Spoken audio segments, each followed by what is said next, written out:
محمد وعلى آل محمد كما باركت على إبراهيم وعلى آل إبراهيم إنك حميد مجيد. الحمد لله نحمده ونستعينه ونستغفره ونؤمن به ونتوكل عليه ونعوذ بالله من شرور أنفسنا ومن سيئات أعمالنا. من يهده الله فلا مضل له ومن يضلله فلا هادي له.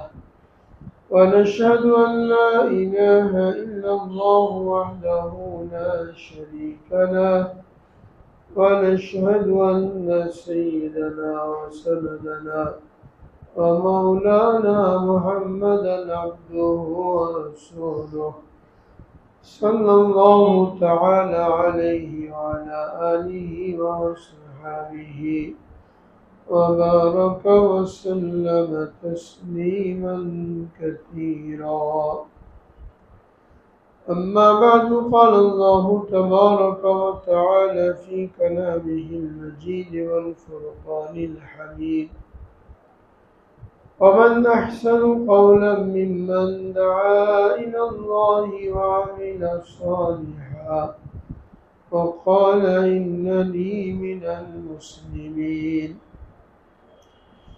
وقال رسول الله صلى الله عليه وسلم: من رأى منكم منكرا فليغير بيده فإن لم يستطع فبلسانه فإن لم يستطع فبقلبه وذلك أضعف الإيمان، أو كما قال عليه الصلاة والسلام. صدق الله العظيم وصدق رسوله النبي الكريم ونحن على ذلك من الشاهدين والشاكرين. الحمد لله رب العالمين. الحمد لله. محترم हाजिरीन, बिरादरान इस्लाम, আল্লাহ রাব্বুল আলামিন আমাদেরকে দুনিয়া এবং আখিরাতে কামিয়াবি দান করার জন্য, সফলতা দান করার জন্য ঈমানের মতন দৌলত আমাদেরকে দান করেছেন। আর এই ঈমানের দাবি পুরা করে চলার মধ্যে পরিপূর্ণ কামিয়াবি এবং সফলতা ঘোষণা করেছে। কোরআনে পাকের বিভিন্ন জায়গায় আল্লাহ রাব্বুল আলামিন যেখানে ঈমানের কথা উল্লেখ করেছেন, ঈমানের কথা উল্লেখ করার সাথে সাথে নেক আমলের কথা উল্লেখ করেছেন। যারা ঈমান আনলো এবং নেক কাজ করলো তারা সফলকাম, তারা কামিয়াব, তারা জান্নাতি, তারা জান্নাতের চিরস্থায়ী নিয়ামতের অধিকারী। বিভিন্নভাবে আল্লাহ রাব্বুল আলামিন বান্দাকে সুসংবাদ দিয়েছেন। ঈমানদারদেরকে সম্বোধন করেছেন যে তোমরা যখন ঈমান এনেছো, এখন পরিপূর্ণ কামিয়াবির জন্য নেক আমলের দিকে ধাবিত হও। শুধু ঈমান যদি থাকে, আমল যদি না থাকে, তো এই ঈমানের কারণেও এক সময় সে জাহান্নাম থেকে নাজাত পাবে। আমল না থাকার কারণে যতদিন শাস্তি ভোগ করে এক সময় জাহান্নাম থেকে মুক্তি পাবে, যদি কিনা ঈমান থাকে, ঈমান নিয়ে দুনিয়া থেকে যেতে পারে। কিন্তু এখানে চিন্তার বিষয় হলো ঈমান আছে, আমল নাই। আমল না থাকলে ঈমানের সাথে মৃত্যুর কোনো নিশ্চয়তা নেই। অনেক আমরা এখানে ভুল করি যে কালেমা যখন পড়েছি, ইমান যখন আসে, একদিন না একদিন তো জান্নাতে যাবই, তাহলে একটু ভুল হলে, উল্টাপাল্টা হলে, গুনাহ হলে কি অসুবিধা। এটা বললে শয়তান আমাদেরকে ধোঁকা দেয়, কিন্তু এটা আমরা বোঝার জন্য চেষ্টা করি না যে ইমানের কারণে একদিন না একদিন জান্নাতে তো ওই ব্যক্তি যাবে যার ইমানের সাথে মৃত্যু হয়েছে। কারণ হাদিসের মধ্যে বলা হয়েছে, মান কানা আখিরু কালামিহি লা ইলাহা ইল্লাল্লাহ দাখালাল জান্নাহ, যার শেষ কথা কালেমা হবে, অর্থাৎ কালেমার মধ্যে যে তাওহীদের কথা বলা হয়েছে, এই তাওহীদের স্বীকৃতি দিয়ে যে ব্যক্তি মৃত্যুবরণ করবে সে জান্নাতে প্রবেশ করবে, তাই ইমান না থাকে। কিন্তু কথা হলো, এই কালেমার সাথে মৃত্যু হওয়া, ইমানের সাথে মৃত্যু হওয়া, এটা নির্ভর করে ইমানের দাবি, ইমানের হক আমি জীবদ্দশায় কতটুকু আদায় করলাম। ইমানের দাবি কি, ইমানের হক কি? ইমানের হক হলো, একজন মানুষ যখন ইমান আনলো তখন তার জন্য আল্লাহ তাআলার হুকুমগুলি মানা জরুরি হয়ে গেল। ইমান আনা মানেই হলো আমি আল্লাহ তাআলার হুকুমের সামনে আত্মসমর্পণ করলাম, এখন আমি আল্লাহ তাআলার প্রত্যেকটা হুকুম মেনে চলব। ইমানদার দাবি করার পরে যদি কেউ আল্লাহ তাআলার হুকুমের সামনে আত্মসমর্পণ না করে, এর অর্থ হলো তার ইমান নাই। ইমানের অর্থই হলো আমান্না ওয়া সাল্লামনা, আমি আল্লাহকে বিশ্বাস করলাম এবং আল্লাহর হুকুমগুলিকে আমি মেনে নিলাম, যেটা আমরা ইমানে মুজমালের মধ্যে বলি আমানতু বিল্লাহি কামা হুয়া বিআসমাইহি ওয়া সিফাতিহি ওয়া ক্বাবিলতু জামিআ আহকামিহি। কি অর্থ এটা? আমি আল্লাহর উপরে ঈমান আনলাম যেমন তিনি আছেন নিজের সত্তা এবং গুণাবলীর সাথে, অর্থাৎ আল্লাহর জাতের উপরে ঈমান আনলাম, তার সাথে কাউকে শরীক করব না। আল্লাহ তাআলার গুণাবলীর উপরে ঈমান আনলাম, তার সাথে কাউকে শরীক করব না। এটা হলো প্রথম অংশ। দ্বিতীয় অংশ হলো ওয়া ক্বাবিলতু জামিআ আহকামিহি, আমি তার সমস্ত হুকুম আহকাম মেনে নিলাম। এই স্বীকৃতি দিলেই এক ব্যক্তি মুসলমান হবে। তাহলে প্রথম অংশ, আমি আল্লাহর উপরে ঈমান আনলাম যেমন তিনি আছেন তার নাম এবং গুণাবলী সহ। এটার পরে দ্বিতীয় যে অংশ, আমি যদি আমল না করি, এর অর্থ হলো দ্বিতীয় অংশকে আমি কবুল করি নাই। নামে মুসলমান, কালেমা পড়েছি, কিন্তু কর্মকাণ্ড আমার মুসলমানের না, তাহলে আমি পরিপূর্ণ মুমিন হতে পারলাম না, ইমানের দাবি পুরা করতে পারলাম না।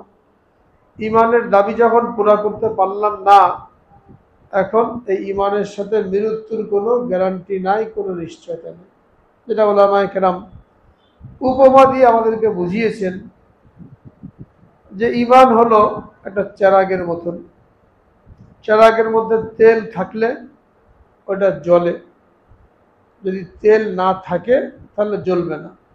জোর করে জ্বালিয়ে দিলে একটু পরে আবার নিভে যাবে, আবার জ্বালিয়ে দেওয়া হলো আবার নিভে যাবে, সলতেটা পুড়ে যাবে। আর তেল থাকলে জ্বলতে থাকবে, তেল যদি না থাকে আগুনটা নিভে যাবে।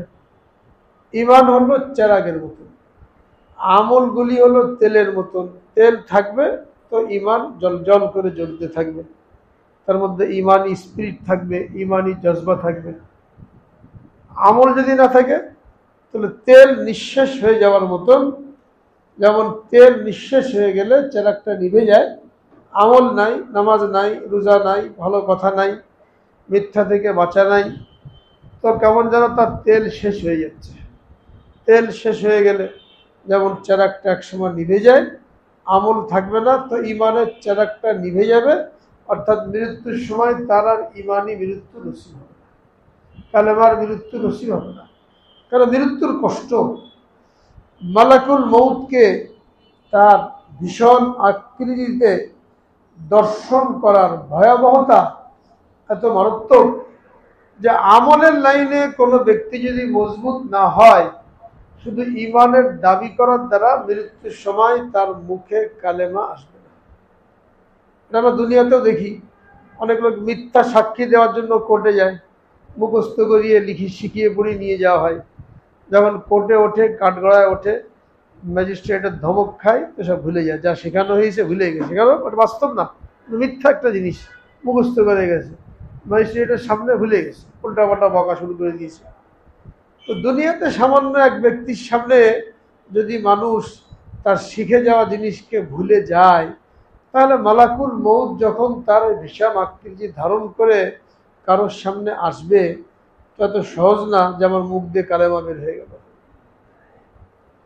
কালেমা তো ওই ব্যক্তির মুখ দিয়ে বের হবে যে কালেমার দাবি পুরা করেছে, কালেমার হক আদায় করেছে, কালেমার দাওয়াত দিয়েছে, কালেমার মেহনত করেছে।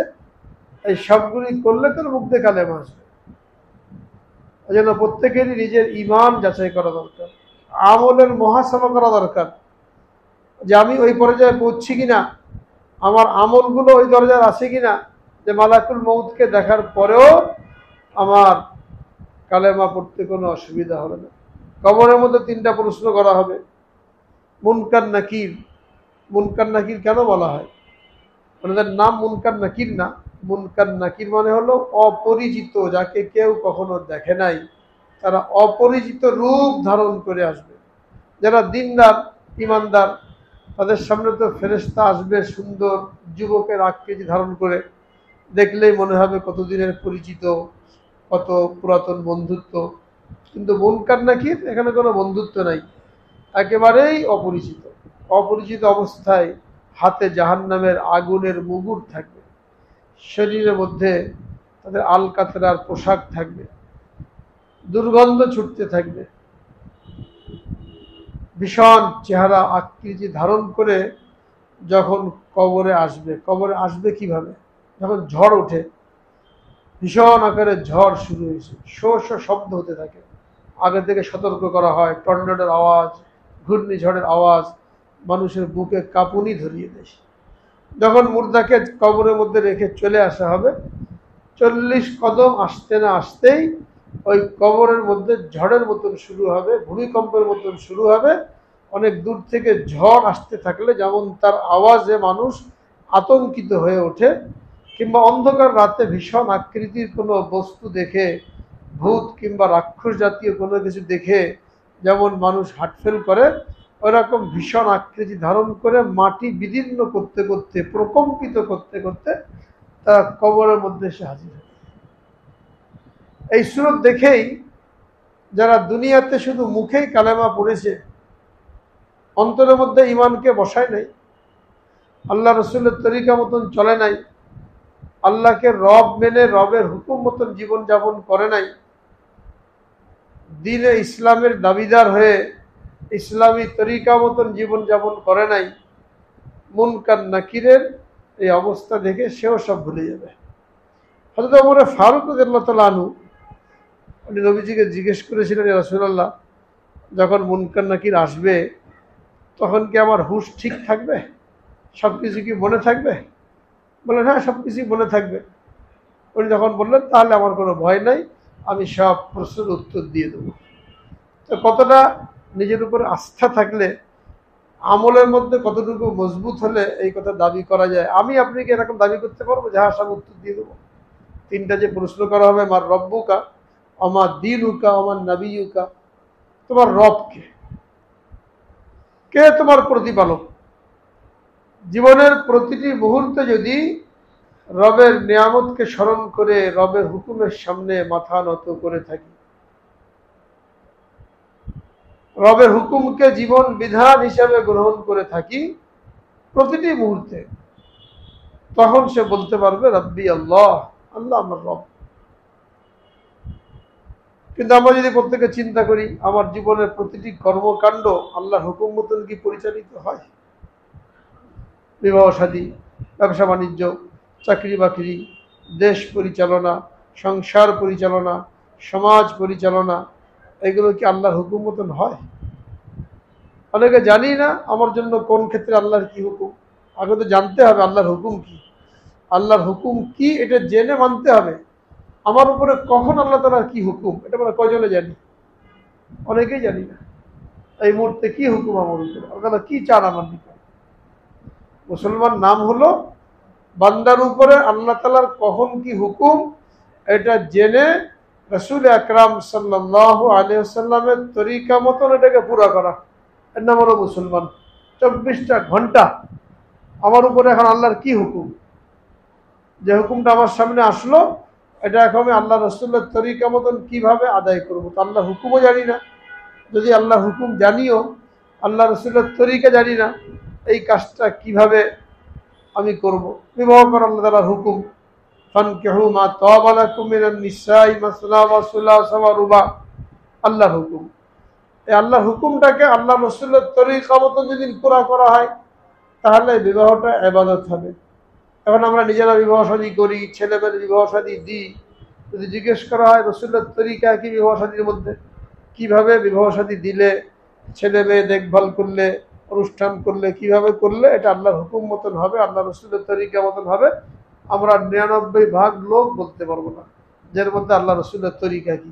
বলতে পারবো না বলেই আমরা ইহুদি খ্রিস্টানদের তরিকা মতন আমাদের বিবাহ শাদীগুলো সম্পাদন করি, যেটা ছিল ইবাদত। আর নিকাহ মিন সুন্নতি, আমার সুন্নত, ফামান রাদিবা আন সুন্নতি ফালাইসা মিন্নি, যে আমার সুন্নত থেকে মুখ ফিরালো সে আমার উম্মতের অন্তর্ভুক্ত না। আর জায়গায় বলা হয়েছে ইদা তাজাওয়াজাল আবদু ফাকাদ ইস্তাকমালা নিসফাদ-দ্বীন ফালিয়াত্তাকিল্লাহ ফিন নিসফিল বাকি, যখন কেউ বিবাহ করলো তার অর্ধেক দিন পুরা হয়ে গেল, আর অর্ধেকের ব্যাপারে আল্লাহকে ভয় করে চলা উচিত। বিবাহের মধ্যে অর্ধেক দিন পুরা হয়ে গেছে, এটা কোন সময়? যখন আল্লাহ রসুলের তরিকা মতন বিবাহ শাদী সম্পাদন করা হবে। এখন যেগুলো আমরা করি, গান বাজনা করি, গেট সাজাই, হলুদ লাগাই, ভিডিও করি, নায়ক নায়িকা নিয়ে আসি, আর বিভিন্ন নেশা জাতীয় জিনিসের ছড়াছড়ি হয়, 4-5 দিন আগে থেকে কত রকমের অপচয় অপব্যয় আমাদের বিবাহ শাদীকে কেন্দ্র করে হয়। এটা কি সুন্নত তরিকা? যখন আমি ঈমান আনলাম, ঈমানের দাবি করলাম, আমার কাজগুলো আল্লাহর হুকুম যে আমার উপরে, এগুলো তো সুন্নত তরিকার মতন হতে হবে। এখানে নাই, শুধুমাত্র মনে করি নামাজটা পড়লাম সুন্নত তরিকায়, পাক্কা মুসলমান হয়ে গেলাম। অত শুধু নামাজের নাম তো পাক্কা মুসলমান না। দৈনন্দিন জীবনে প্রতিটি কাজ, সংক্ষেপে মুসলমানের পরিচয় কি, আমার উপরে কখন আল্লাহ তাআলার কি হুকুম, এটা জেনে আল্লাহ রসুলের তরিকা মতন পুরা করা। সংক্ষেপে এটা হলো মুসলমান, এটা হলো ইসলাম। আর আমি কতটুকু মুসলমান, এটা প্রত্যেকে যদি চিন্তা করি তাহলে বের করতে পারবো আনুপাতিক হারে যে আমার মধ্যে ইসলাম আর ঈমানের কতটুকু আছে। তো রবের হুকুম মতন যদি না চলি, মন চাই জিন্দগি মতন চললাম, সমাজ কি বলবে, মানুষ কি বলবে, এদেরকে খুশি করতে যে, এদের পরোয়া করতে যে, এদের লেহাজ করতে যে, আমি যে আল্লাহর হুকুমকে লঙ্ঘন করলাম, আল্লাহ রসুলের তরিকাকে লঙ্ঘন করলাম। এখন কবরের মধ্যে মুনকার নাকির যখন আসবেন ওই অবস্থায়, আর জিজ্ঞেস করবেন মার রব্বুকা, সহজ না যে আমার জবান দিয়ে রব্বি আল্লাহ, আমার রব আল্লাহ, এই কথাটা বের হবে। কেন? রবের হুকুম মতন যে চলে নাই, তার মুখ দিয়ে কখনোই রব্বি আল্লাহ এটা বের হবে না। মা দীনুকা, তোমার দিন কি, তুমি কোন দিনের উপরে ছিলে, কোন ধর্মের উপরে ছিলে? আমার দিন যে ইসলাম, আমি যে উত্তরে বলবো দিনই আল ইসলাম, আমার দিন হলো ইসলাম, এটা এখান থেকে মুখস্থ করে গেলে তো হবে না। তো জগৎ পরিবর্তন হয়ে যাচ্ছে, মৃত্যুর সাথে সাথে ভুলে যাব যদি আমার দৈনন্দিন জীবনে আমি ইসলামকে প্রতিষ্ঠা না করি। পরিপূর্ণভাবে ইসলামকে প্রতিষ্ঠা করলে তখন আমার জবান দিয়ে এটা বের হবে দিনই আল ইসলাম, আমার দিন হলো ইসলাম। মুসলমান দাবি করে, ইসলাম ধর্মের অনুসারী দাবি করে আমার কর্মকাণ্ড ইহুদি খ্রিস্টানদের ধর্ম মতো পরিচালিত হয়, কুফরি তন্ত্র মতন আমার জীবন চলে, তো আমার জবান দিয়ে দিনই আল ইসলাম এটা বের হবে না। তোমার নবীকে জিজ্ঞেস করা হবে, কে বলতে পারবে যে নবীর তরিকা মতন, নবীর আদর্শ মতন জীবন যাপন করেছে প্রতিটি ক্ষেত্রে, শুধু নামাজ না, দৈনন্দিন জীবনে 24টা ঘন্টা এমন কোনো কাজ নাই যেখানে রসুলের তরিকা নেই। এই জন্য ইসলাম কিয়ামত পর্যন্ত একমাত্র ধর্ম। নতুন কোনো ধর্মের প্রয়োজন নাই, নতুন কোনো নবীর প্রয়োজন নাই, নতুন কোনো কিতাবের প্রয়োজন নাই। সব আল্লাহ রাব্বুল আলামিন ইসলামের মধ্যে দিয়ে দিয়েছেন, নবীর আদর্শের মধ্যে দিয়ে দিয়েছেন। যখন এই আদর্শ মতন আমি জীবন যাপন করব, দুনিয়াতে কে কি বললো না বললো এগুলো কোনো পরোয়া করব না। তো আমার জবান দিয়ে বের হবে, নবীকে দেখানো হবে মান হাদার রাজুলুল্লাযী বুইসা ফীকুম, এই ব্যক্তিকে যাকে তোমাদের নিকট প্রেরণ করা হয়েছিল। সারাটা জীবন যদি আমি নবীর তরিকা মতন চলি তো নবীকে দেখি নাই, কিন্তু নবীর সুন্নতকে মহব্বত করার কারণে, নবীর সুন্নত মতন চলার কারণে আমার অন্তরের মধ্যে নবীর একটা প্রতিচ্ছবি গেঁথে আছে। আমি এখানে দেখলে চিনতে পারবো ইনি আমাদের নবী, যার আদর্শ মতন আমি জীবন যাপন করেছি। তো সে বলতে পারবে হাদা নবিয়ুনা মুহাম্মাদুন সাল্লাল্লাহু আলাইহি ওয়াসাল্লাম, এটি তো আমাদের নবী হযরত মুহাম্মদ সাল্লাল্লাহু আলাইহি ওয়াসাল্লাম। এই কথাটা সহজে বের হবে, সবার মুখ দিয়ে বের হবে যে নবীর সুন্নতের উপরে জানকে কুরবান করে দিয়েছে, তার জবান দিয়ে এটা বের হবে। এটা বারবার চিন্তা করা দরকার। দুনিয়াতে অল্প কয়েকদিনের আরাম আয়েশের জন্য, ভোগ বিলাসের জন্য মন চাই জীবন যাপন করেছে, আল্লাহর হুকুমকে নষ্ট করেছে, আল্লাহ রসুলের তরিকা নষ্ট করেছে। এই জন্য আল্লাহ রাব্বুল আলামিন কোরআনে পাকের মধ্যে বারবার কামিয়াব বলে ওই সমস্ত লোকদেরকে ঘোষণা করেছেন, ইন্নাল্লাযীনা আমানু ওয়া আমিলুস সালিহাত কানাত লাহুম জান্নাতুল ফিরদাউসি নুজুলা, নিশ্চয় যারা ঈমান এনেছে এবং নেক আমল করেছে তাদের জন্য জান্নাতের মধ্যে মেহমানদারির ব্যবস্থা করা হচ্ছে। আর এক আয়াতের মধ্যে বলছেন মান আমিলা সালিহাম মিন যাকারিন আও উনসা ওয়া হুয়া মুমিন ফালানুহইয়ান্নাহু হায়াতান তাইয়্যিবা, যে ব্যক্তি ঈমান আনলো এবং নেক আমল করলো তাকে আমি হায়াতে তৈয়বা দান করব, সুখের জিন্দেগি দান করব, সুখময় জীবন দান করব। এখানে আল্লাহ রাব্বুল আলামিন কামিয়াবির জন্য ঈমানের পরে নেক আমলের কথা বলেছেন। ওয়াল আসর ইন্নাল ইনসানা লাফি খুসর ইল্লাল্লাযীনা আমানু ওয়া আমিলুস সালিহাত ওয়া তাওয়াসাউ বিল হাক্কি ওয়া তাওয়াসাউ বিস সবর। এখানে আল্লাহ রাব্বুল আলামিন সমস্ত মানুষকে ক্ষতিগ্রস্ত বলে অভিহিত করেছেন, কিন্তু যারা ঈমান এনেছে এবং নেক আমল করেছে তারা ক্ষতির বাইরে। এরকম শত শত আয়াত যেখানে কামিয়াবির জন্য, সফলতার জন্য আল্লাহ রাব্বুল আলামিন শুধু ঈমানের কথা বলে ছেড়ে দেন নাই, ঈমানের পরে নেক আমলের কথা বলেছেন। কেন, যদি ঈমান আনা হয় তাহলে যদিও সরিষার দানা বরাবর ঈমান নিয়ে কেউ মৃত্যুবরণ করলেও নাজাত পেয়ে যাবে, কিন্তু মৃত্যুবরণ করতে তো হবে, আর মৃত্যুবরণ করার জন্য আমল কিছু না কিছু থাকতে হবে। এই জন্য বারবার ঈমানের সাথে সাথে আমলের কথা বলা হয়েছে, ঈমানের কথা বলে ছেড়ে দেওয়া হয় না। আবার আমলটাকে এমনি বলা হয় নাই যে ঈমান আনলো আমল করলো। আমল মানে যা কিছু কর্মকাণ্ড করবে এটা নেক আমল হতে হবে। উলামায়ে কেরাম বলেন ওয়া আমিলুস সালিহাত, যে নেক আমল করলো, নেক আমল অর্থ হলো আল্লাহর হুকুমটাকে আল্লাহ রসুলের তরিকা মতন পুরা করা। আল্লাহ হুকুম যেখানে নাই সেখানে তো রসুলের তরিকা মতন পুরা করা কোনো প্রশ্নই নাই। আল্লাহ হুকুম আছে, কার সাথে তুমি করতে পারো, তো সেটা ইচ্ছা মতন করবে না, রসুলের তরিকা মতন করলে ওইটা নেক আমল হবে। এমনকি খাওয়া পান করা, কাপড় চোপড় পরিধান করা, ঘুমানো, বাথরুমে যাওয়া, এইগুলো বান্দার একটা মানবিক প্রয়োজন। আল্লাহ হুকুম, খাওয়ার সময় খেতে হবে, হাজত সারার সময় হাজত সারতে হবে, একান্ত ব্যক্তিগত কাজ। এটাও কেউ যদি রসুলের তরিকা মতন করে এটাও তার জন্য ইবাদত। যে বাথরুমে যাবে 10 মিনিট 15 মিনিট বাথরুমে কাটাবে, রসুলের তরিকা কি ছিল? রসুল আকরাম সাল্লাল্লাহু আলাইহি সাল্লাম হাতে কলমে ধরে সাহাবায়ে কেরামকে পেশাব পায়খানা করার নিয়ম শিখিয়েছে। কাফেররা হাসাহাসি করতো, বলে আবার কেমন নবী, নবী তো আসমানের উপরে কথা বলবে, জমিনের নিচের কথা বলবে, পেশাব পায়খানা করা শিখায় আবার কেমন নবী। কাফেররা উপহাস করত। সাহাবায়ে কেরাম গর্বের সাথে বলতেন যে নবী আমাদের পিতার মতন রুহানি পিতা, পিতা মাতা তার বাচ্চাদেরকে পেশাব পায়খানা করা শেখায় না, মা শেখায় না কেমনে বসতে হবে, কেমনে কি করতে হবে। এখানে যদি ঘৃণা করে তো ছেলে মেয়ে শিখবে কিভাবে পেশাব পায়খানা করতে হবে, কিভাবে পানি ব্যবহার করতে হবে। তো বলছে নবী আমাদের পিতার মতন, পিতা মাতা যেমন সন্তানকে আদব শিক্ষা দেয়, হাত থেকে পেশাব পায়খানা করাও শিক্ষা দেয়, নবীজি আমাদেরকে এগুলো শিখিয়েছেন। এটাই আলামত যে তিনি আল্লাহর পক্ষ থেকে প্রেরিত। তোমরা যারা মনে করছো নবী আবার এই সমস্ত কথা বলবে কেন, তাহলে তোমার অসম্পূর্ণ রয়ে গেল। তো কোনো সাইড বাকি রাখেন নাই যা উম্মতকে শেখান নাই, পেশাব পায়খানা করার নিয়মও শিখিয়ে দিয়ে গেছে। সুতরাং কেউ যদি তরিকা মতন পেশাব পায়খানা করে এটাও ইবাদত, সব পাওয়া যাবে। কোনো ধর্ম দুনিয়াতে নাই যে পেশাব পায়খানা করলে সব পাওয়া যাবে। ঘুমাবে কিভাবে এই তরিকাও শিখিয়ে দিয়েছেন। সেই তরিকা মতন কেউ ঘুমাবে, সারা রাত ঘুমাবে, তার আমল নামায় জিকির করার সব লেখা হবে। ঘুমানো সারা রাত, কিন্তু নবীর তরিকাকে জিন্দা করেছে, সুন্নতকে জিন্দা করেছে, সারা রাত তার আমল নামায় নেকি লেখা হবে, জিকিরের সব লেখা হবে। দোকানদারি করছে, দোকানে বসে রয়েছে দুনিয়া কামাই করার জন্য, ওখানেও তরিকা আছে।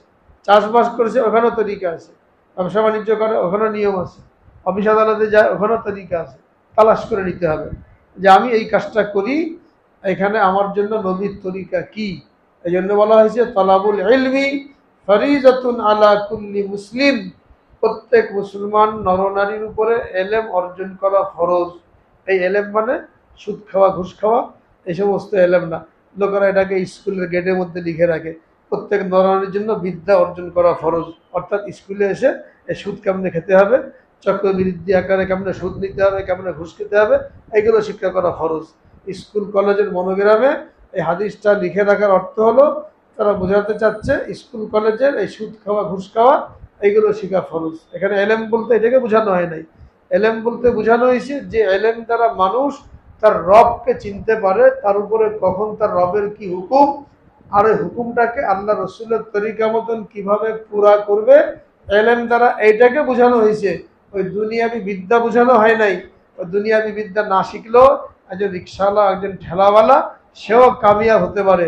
আর দুনিয়াবি শিক্ষা শিক্ষিত হয়ে একজন কোটিপতিও জাহান্নামী হতে পারে। হ্যাঁ, ওই শিক্ষা বোঝানো হয় নাই।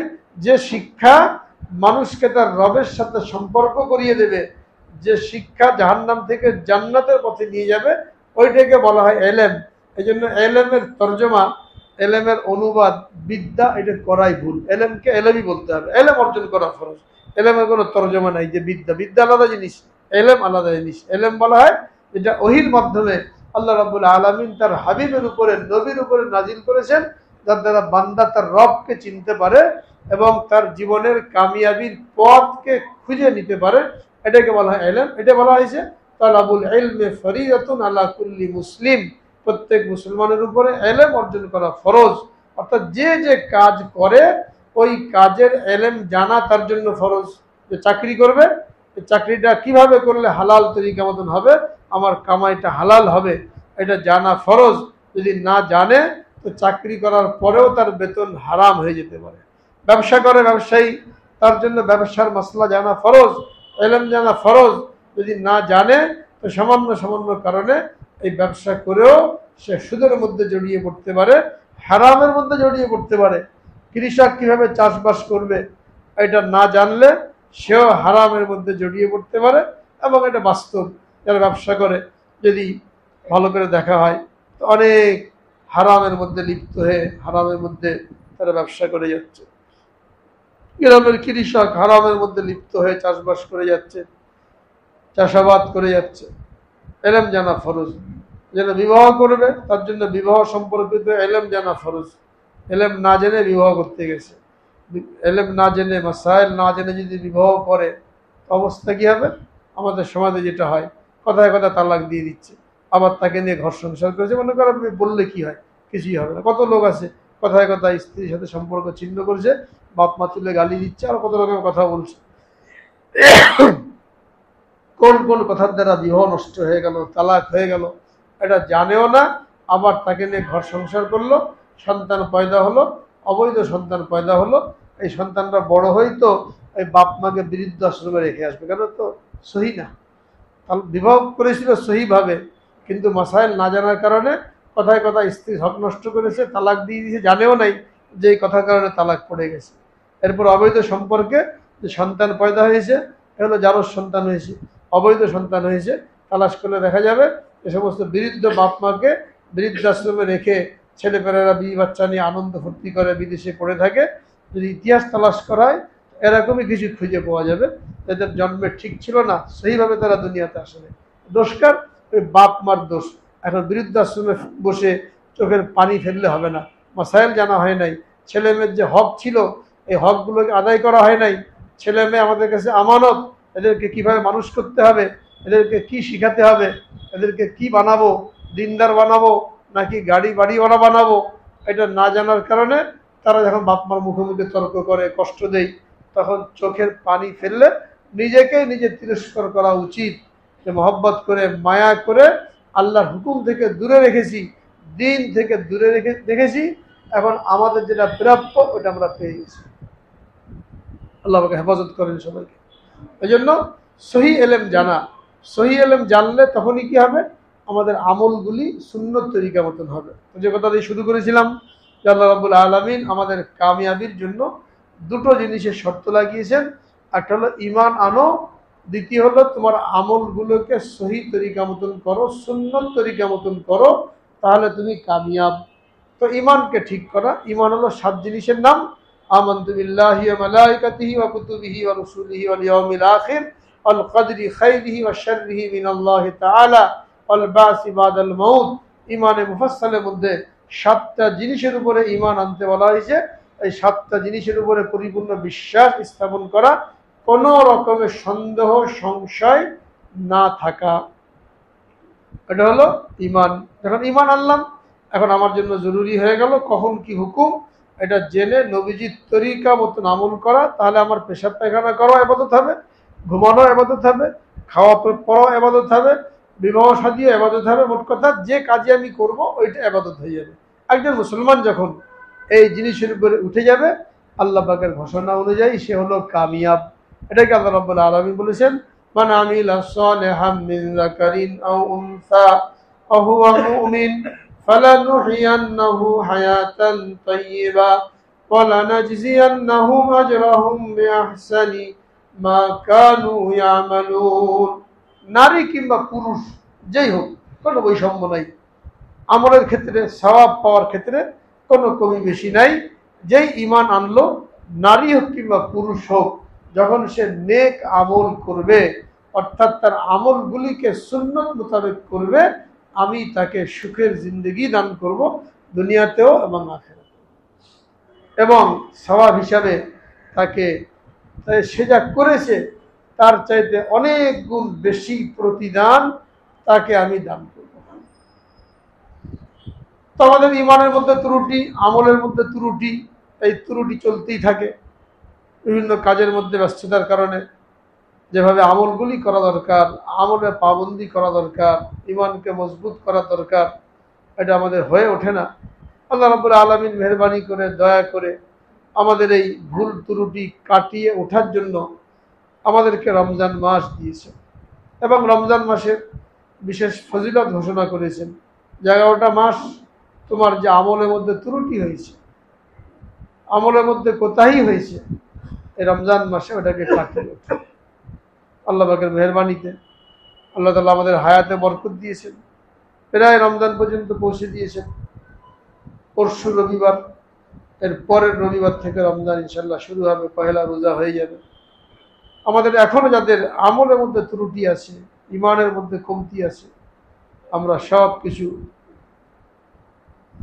বিশ্লেষণ করে, আত্মসমালোচনা করে, পর্যবেক্ষণ করে কি কি ত্রুটি, ঈমানের মধ্যে কি ত্রুটি, আমলের মধ্যে কি ত্রুটি, এগুলোকে চিহ্নিত করে যা কিছু ত্রুটি হয়ে গেছে এর জন্য আল্লাহর নিকট তওবা করি এবং রমজান মাসটা যেন এই সমস্ত ত্রুটি বিচ্যুতি মুক্তভাবে কাটাতে পারি, এর জন্য এখন থেকে প্রস্তুতি নেওয়া। রাসূল আকরাম সাল্লাল্লাহু আলাইহি সাল্লাম 2 মাস আগে থেকে প্রস্তুতি নিতেন, আল্লাহর নিকট দোয়া করতে থাকতেন যে আমাদের হায়াতে বরকত দিয়ে আমাদেরকে রমজান পর্যন্ত পৌঁছে দাও। আগে থেকে প্রস্তুতি না নিলে, রুটিন তৈরি না করলে সময়গুলিকে সহিভাবে কাজে লাগানো সম্ভব না। এই জন্য এখন থেকে আমরা রুটিন তৈরি করি। 11 মাস তো কাজ করলাম, এই মাসে কাজের চাপ কমিয়ে দেবো, দোকানদারি কমিয়ে দেবো, ব্যবসা কমিয়ে দেবো, ক্ষেত খামারের চাপ কমিয়ে দেবো, বেশি থেকে বেশি সময় আমলের মধ্যে, ইবাদতের মধ্যে, সুন্নত তরিকা মতন ইবাদতের মধ্যে কাটানোর জন্য চেষ্টা করব। এখন থেকেই শিডিউল বানালে সহজ। আর একটা জিনিস মনে রাখা দরকার, রমজান মাসে আমলের ফজিলত যেমন বেশি, গুনাহ করলে গুনাহ মাত্রাও কিন্তু বেশি। মসজিদে বাইরে একটা মিথ্যা বললে গুনাহ কম, ওই মিথ্যাটা মসজিদের ভিতরে বললে গুনাহ বেশি। তো রমজানে যেমন আমল করলে ইবাদত বেশি, রমজানে গুনাহ করলে গুনাহও বেশি। আর আজকাল রমজান মাসে আমরা গুনাহ এমনভাবে করি যে মনেই আসে না যে গুনাহ। আগের যুগে টিভি খুলে বসে থাকতো, টিভি দেখতো, তো তার মনে একটা অপরাধ বোধ আসতো যে টেলিভিশন দেখছি আমি, হ্যাঁ, অপরাধ বোধ জাগতো। এখন মোবাইল, বড় টিভি, এটা নিয়ে ব্যস্ত, কিন্তু কারোর মনে অপরাধ বোধ আসে না যে আমি গুনার মধ্যে আছি। মোবাইল খুলে ঘন্টার পর ঘন্টা ইন্টারনেট, ফেসবুক, চ্যাটিং, মিটিং, যাই কিছু করতে থাকলাম, ছবি দেখলাম, যাই কিছু করতে থাকলাম, গুনাহ হয়েই যাচ্ছে, কোনো চিন্তা আসে না। এই জন্য আগের যুগে ঘরে টিভি চলতো, কোনো দিনদার লোক গেলে টিভি বন্ধ করে দিত। এখন মোবাইল চালাতে থাকে, দেখা হলে দেখেই যাচ্ছে, কোনো ভয় নেই যে আমি গুনাহ করে যাচ্ছি। গুনার অনুভূতিটা বের হয়ে গেছে। এই জন্য রমজানে কমপক্ষে শুধুমাত্র জরুরি কথাবার্তা বলা ছাড়া বাকি সময়টা এই মোবাইল থেকে দূরে থাকে। এমনকি ওয়াজ শোনার জন্য মোবাইল না, ওয়াজ শুনবেন, ছবি চলে আসবে, ছবি, এটা কবিরা গুনাহ। ছবি চলে আসলো, ওখানে ওয়াজ শোনা দরকার না, কিতাব পড়েন, কোরআন পড়েন, তাফসীর পড়েন, ওজিফা পড়েন, কিতাব দেখে দেখে পড়েন, মাসাইল পড়েন। অত আরামের দরকার নাই যে একটু চোখ খুলে কিতাব হাতে নিয়ে পড়বো, এই কষ্ট করতেও রাজি না। শরবত বানিয়ে খাইয়ে দিতে হবে, তো ওয়াজটা কানের মধ্যে ঢেলে দিতে হবে। গুনাহ করে হারাম তরিকায় এই ওয়াজটা শুনছি, অনেক লোক ফিতনার মধ্যে পড়ে যাচ্ছে। সরাসরি কিতাব পড়েন, সরাসরি কোরআন শরীফ নিয়ে পড়া, সরাসরি কিতাব নিয়ে পড়া, এর একটা ফজিলত আলাদা, যেটা মোবাইলে শোনার মধ্যে, মোবাইলে পড়ার মধ্যে নেই। কোরআন নাজিলের মাস, এই মাসে বেশি থেকে বেশি কোরআন তেলাওয়াতের এহতেমাম করা, যারা কোরআন পড়তে পারি না কোরআন শেখার জন্য এহতেমাম করা।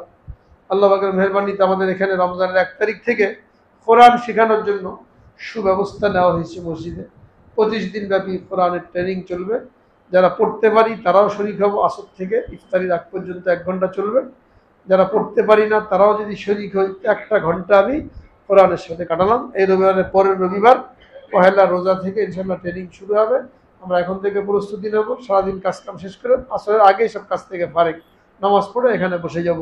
1 ঘন্টা কোরআনের ক্লাসের মধ্যে বসলাম, মসজিদের মধ্যে বসলাম 1টা ঘন্টা ইফতারির আগে। এটা আমার জন্য বহুত বড় কামাই, বাইরে যাওয়ার জন্য উসকুস করতে না থাকি।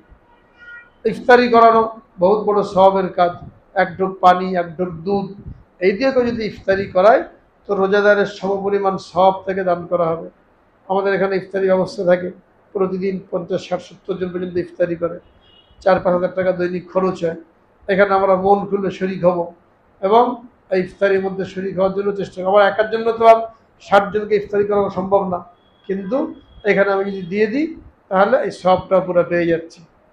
মসজিদ, মাদ্রাসা, এইগুলির হাজত কি আছে? রমজানে সমস্ত আমলের সওয়াব বাড়ার পাশাপাশি দান সৎকার সওয়াবও বেড়ে যায়।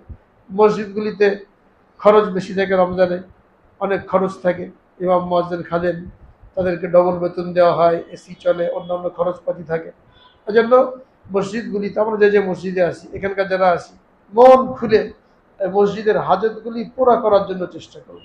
আমার বাড়ির হাজত পুরা করার সাথে সাথে আল্লাহর ঘর, এইটার হাজতকে পুরা করার জন্য অগ্রাধিকার দেওয়া। যেন তালাশ করে করে কি দরকার, হ্যাঁ, অনেক কিছু দরকার রমজানে, ফান্ড একেবারে শূন্যের দিকে। এই জন্য সকলে আমরা মুক্ত হস্তে দানের পরিমাণ বাড়িয়ে যেন নির্বিঘ্নে এখানে আমলগুলি চলে, তারাবি হয়, এখানে কোরআনের ট্রেনিং হয়, ইফতার মাহফিল চলে, আরও যা কিছু আছে, এইগুলো যেন সুচারুরূপে আঞ্জাম দেওয়া যায়। এই জন্য সকলে আমরা মুক্ত হস্তে এখানে শরীক হয়ে রমজানের পরিপূর্ণ ফজিলত লাভ করার জন্য চেষ্টা করি এবং বাড়িতে যে মা বোনদের সাথেও এই বিষয়গুলি আলোচনা করি যে আমরা রমজানটা কীভাবে কাটাবো। আরও বিস্তারিত হুকুম হাকাম রমজান ইনশাআল্লাহ আলোচনা করা হবে। আল্লাহ রাব্বুল আলামিন সকলকে কবুল করেন, তৌফিক দান করেন। আখিরু দাওয়ানা আলহামদুলিল্লাহ।